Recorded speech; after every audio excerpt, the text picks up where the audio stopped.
আসসালামু আলাইকুম, সবাইকে স্বাগতম বিডি বাংলা 24 ইউটিউব চ্যানেলে। আপনারা যারা ব্যাংকের গ্রাহক রয়েছেন, স্পেশালি বাংলাদেশের সবচেয়ে বড় রাষ্ট্রীয় বা রাষ্ট্রায়ত্ত মালিকানাধীন সরকারি ব্যাংক, সেটা হচ্ছে সোনালী ব্যাংক। সোনালী ব্যাংকের যারা গ্রাহক রয়েছেন তাদের অনেকেই আমাদের ব্যাংকের সার্ভিস নিয়ে থাকেন। তারা ম্যানুয়ালি সার্ভিস নেন, তারা স্মার্ট ওয়েতেও সার্ভিস নিয়ে থাকেন।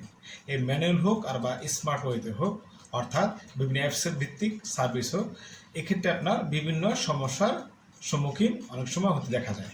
আমাদের সোনালী ব্যাংকের নামে বিভিন্ন অ্যাপ ভিত্তিক গ্রুপ রয়েছে, ফেসবুক গ্রুপ, যেমন হচ্ছে সোনালী ই ওয়ালেট গ্রুপ রয়েছে একাধিক, এবং রয়েছে সোনালী ই ওয়ালেট গ্রুপ, সোনালী ব্যাংক নামে গ্রুপ।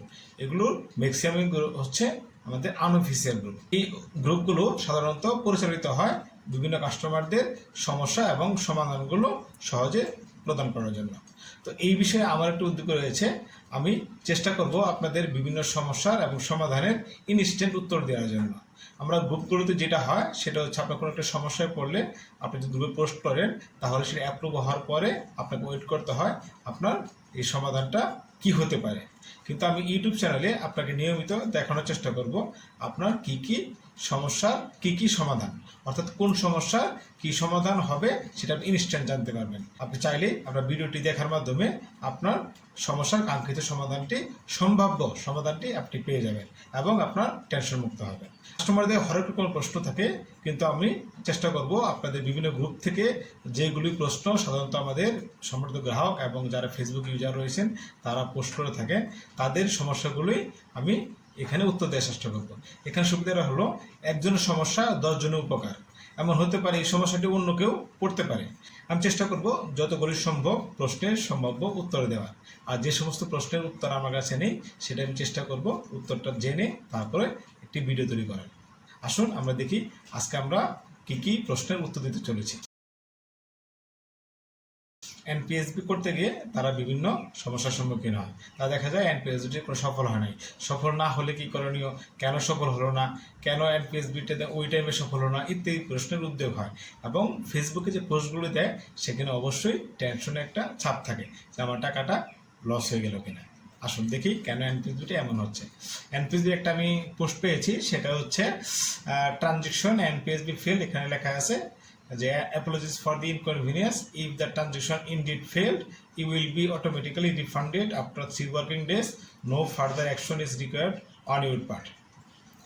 এবং সেম আরেকটি প্রশ্ন রয়েছে, সেটা হচ্ছে এখানে একজন পোস্ট করেছেন সোনালী ওয়ালেট গ্রুপে, সেটা হচ্ছে আজকে এনপিএসবি করলাম আর এটা দেখাচ্ছে সব কিছু ঠিক ছিল, এরকম হওয়ার কারণ কি, অ্যাকাউন্ট থেকে টাকা কেটে নিচ্ছে। এনপিএসবি মানে হচ্ছে ন্যাশনাল পেমেন্ট সুইচ বাংলাদেশ। এই নেটওয়ার্কের মাধ্যমে একটি ব্যাংক অন্য ব্যাংকের মাধ্যমে ইনস্ট্যান্ট লেনদেন হয়ে থাকে, অর্থাৎ এটা বিএফটিনের মতো নয় যে 1 কর্মদিবস পরে সেটা ট্রানজেকশন হবে, এটা ইনস্ট্যান্ট হয়।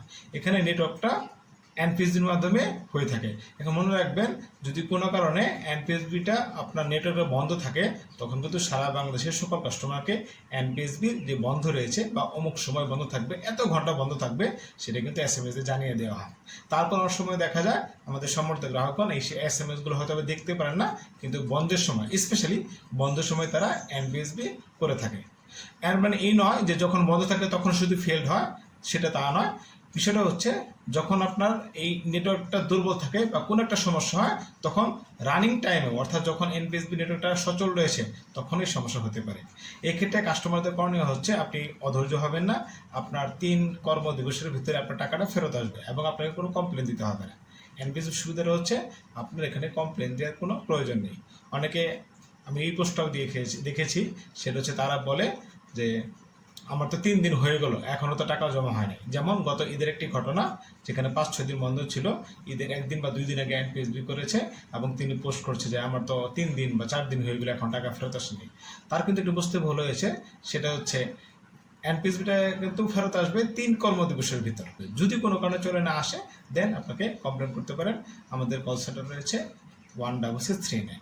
আশা করি এনপিএসবি নিয়ে আর কোনো সমস্যা হবে না, বা সমস্যা করলেও আপনি অধৈর্য হবেন না বা টেনশন মুক্ত থাকবেন।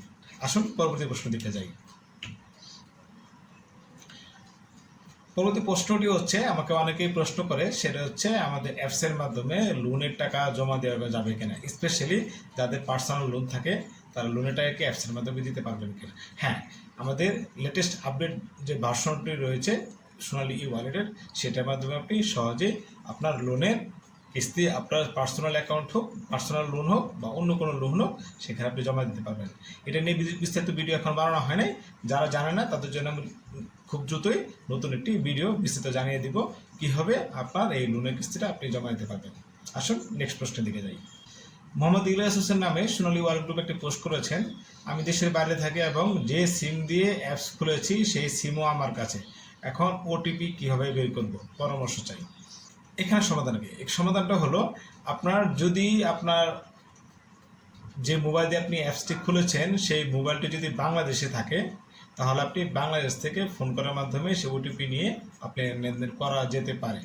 এটা একটা ওয়ে। কিন্তু উনি যে প্রশ্নটা করেছে যে উনি সিম সহ বিদেশে নিয়ে গেছেন কিন্তু তার কাছে ওটিপি যাচ্ছে না, কিন্তু মনে রাখবেন আপনার কিন্তু বাংলাদেশের সিম কিন্তু অন্য দেশে চলবে না। যদি বাংলাদেশের সিম এখানে রেজিস্টার করে থাকেন ই ওয়ালেট এবং বিদেশে গিয়ে আপনি ওই সিম দিয়ে ওটিপি আশা করেন, সেটা কিন্তু হবে না, কারণ সেখানে রোমিং করা থাকে না, ইন্টারন্যাশনাল রোমিং না থাকার কারণে আপনার কিন্তু ওটিপিটা যাবে না। আপনাকে যেটা করতে হবে, আপনার একটা বিকল্প ওয়ে বাছাই করতে হবে। যদি বিদেশ থেকে আপনি আপনার অ্যাপসে ই ওয়ালেট ইউজ করতে চান, তাহলে আপনাকে ওই শাখায় যোগাযোগের মাধ্যমে আপনার পাসপোর্টের কপি পাঠিয়ে দিবেন এবং আপনার বিদেশে যে মোবাইল নাম্বারটি ইউজ করছেন সেই মোবাইল নাম্বারটি আপনি ওই শাখায় আপনার সফটওয়্যারে বা সিবিএস সফটওয়্যারে দেওয়ার চেষ্টা করবেন। যদি আপনার মোবাইল নাম্বার এবং পাসপোর্টটা দেওয়া হয়, তাহলে আপনি বিদেশে ওই নতুন মোবাইল নাম্বার রেজিস্টারের মাধ্যমে আপনি সহজেই আপনার ই ওয়ালেট বিদেশে বসে চালাতে পারবেন এবং সেখানে অবশ্যই ওটিপি যাবে। যদি আপনার এই বিষয়ে খুব জানার ইচ্ছা হয়, তাহলে আমি স্ক্রিনে লক্ষ্য করুন, আপনার হচ্ছে গ্লোবাল থেকে আমাদের কল সেন্টারে কীভাবে ফোন দেওয়া যায় সেই নাম্বারটি দিয়ে দিব, সেখানে ফোন করে আপনার সমাধানটি আপনি সহজেই করতে পারবেন। সোনালী ওয়ালেট গ্রুপে আরেকজন প্রশ্ন করেছেন, মোহাম্মদ মামুন আহমেদ নামে একজন, তিনি বলছেন সোনালী ব্যাংকে ঢাকার মধ্যে কিছু কিছু শাখায় ইসলামিক অ্যাকাউন্ট করা যায়, আর আমরা চাই এই সুবিধাটি প্রতিটা শাখায় করা হোক, তাহলে আমরা নির্ভরযোগ্য সুদমুক্ত ব্যাংকিং সুবিধা পাবো এবং ইসলামী অ্যাকাউন্টগুলোতে প্রতিটি শাখা থেকে লেনদেন করার সুযোগ সুবিধা দেওয়া হোক। এটা তার একটা দাবি, এটা অবশ্যই খুব ভালো একটা প্রস্তাব। আমিও ইসলামী ব্যাংকে খুবই পছন্দ করি। ইসলামী উইন্ডোতে আমি যাওয়ার চেষ্টা করেছিলাম কিন্তু কোনো কারণে হয় নাই। যেটা হোক, আপনারা যদি আপনার শাখাতে আপনার আশেপাশের শাখাতে বা আপনার নিজের শাখাতে যদি ইসলামী উইন্ডো চান, তাহলে এটার ডিমান্ড নিয়ে আপনি নিয়মিত আমাদের ডিভিশনের সাথে যোগাযোগ করতে পারেন।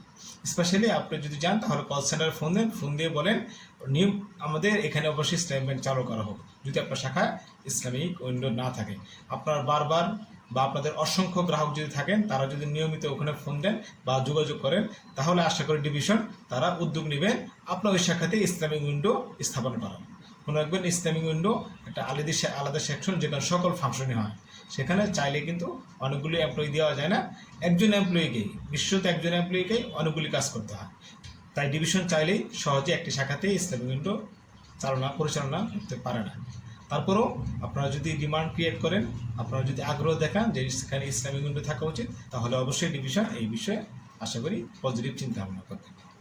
পরবর্তী প্রশ্ন সোনালী ওয়ালেট গ্রুপে রয়েছে তাসফিহা নাসিফা নামে একজন প্রশ্ন করেছে, তিনি বাংলাদেশে লিখেছেন, সোনালী ব্যাংকে অনেক বছর যে আমার ফুফার একটা সেভিংস অ্যাকাউন্ট খোলা হয়েছিল, অ্যাকাউন্টে 1 লাখ টাকা রেখেছিল, এখন কি অ্যাকাউন্টটা পাওয়া যাবে নাকি বন্ধ করে দিছে?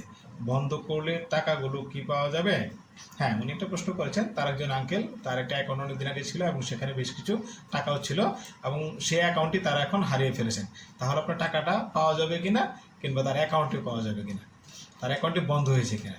এখানে মনে রাখবেন, দীর্ঘদিন লেনদেন না করার কারণে কিন্তু অবশ্যই অ্যাকাউন্টটি বন্ধ হয়ে থাকে। এটাকে টোটালি ক্লোজ না, এটা হচ্ছে বলে ইনঅপারেটিভ বা ডরমেন্ট। এক্ষেত্রে অ্যাকাউন্টটা আপাতত স্থগিত থাকে, এই অ্যাকাউন্টটা চালু করার অবশ্যই বুদ্ধি রয়েছে। আপনাকে যেটা করতে হবে, শাখায় যাবেন, যে অ্যাকাউন্টের মালিক তাকে অবশ্যই নিয়ে যেতে হবে, তিনি যাবেন, একটা আবেদন দিবেন।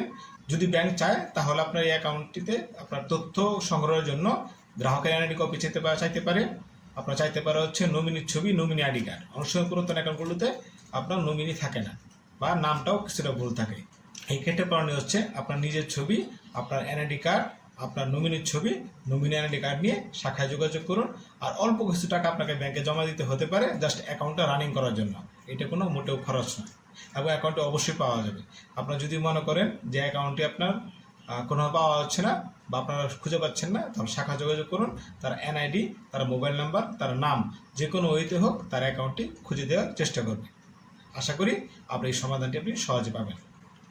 একজন প্রশ্ন করেছেন সোনালী ব্যাংক ই ওয়ালেট নামে একটা গ্রুপে, সেখানে জান্নাতুল ফেরদৌস ঈশা নামে একজন প্রশ্ন করেছেন, আমার বাবা একজন অবসরপ্রাপ্ত সরকারি চাকরিজীবী, সোনালী ব্যাংক থেকে বেতন নেন। সোনালী ব্যাংক শাখা বাড়ি থেকে অনেক দূরে হয়, ফোনে সোনালী ব্যাংকের অ্যাপস খুলে বিকাশের মাধ্যমে টাকা পাঠাতে চায়, কীভাবে খুলতে পারে, কি কি লাগে, এবং ব্যাংকে না গিয়ে অ্যাপস অ্যাক্টিভ করার কোনো পদ্ধতি আছে কিনা, কেউ এই বিষয়ে অভিজ্ঞ থাকলে আমাকে সাহায্য করার অনুরোধ রইল। এখানে বুঝতে পারছি যেহেতু সোনালী ব্যাংক থেকে তার বাড়ি অনেক দূরে এবং তিনি অ্যাপসের মাধ্যমে বিকাশের মাধ্যমে লেনদেন করতে চায় এবং ব্যাংকে না গিয়েও সেটা তিনি অ্যাক্টিভ করতে চাচ্ছেন। আসলে বিষয়টা হলো, যদি আপনার ডাটাবেস ঠিক থাকে তাহলে ব্যাংক আপনার সাথে যোগাযোগ না করে আপনাকে সেটা অ্যাপ্রুভ করে দিতে পারে। শাখা টু শাখা ভ্যারি করে। শাখা যদি মনে করে না এটা হচ্ছে ঝুঁকিপূর্ণ হতে পারে, হয়তো বা তিনি খুলে নেয় বয়স্ক মানুষ, সেখানে একটা বিষয়।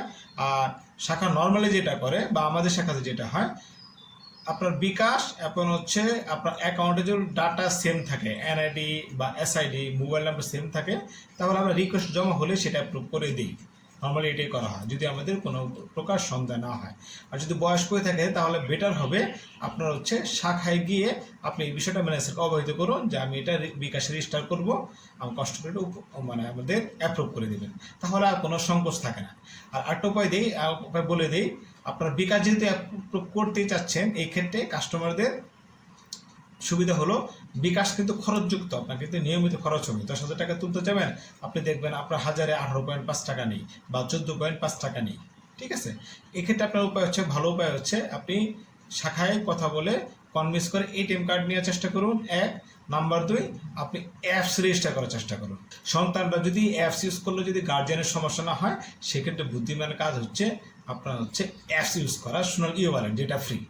একজন প্রশ্ন করেছেন HM জাবেরুল ইসলাম জয় নামে একজন, তিনি বলছে আমি 50 টাকা ফ্লেক্স রুট করেছি, ফ্লেক্স রুটের যোগ হয়নি, টাকাটা ফেরতও পাইনি, করণীয় কি?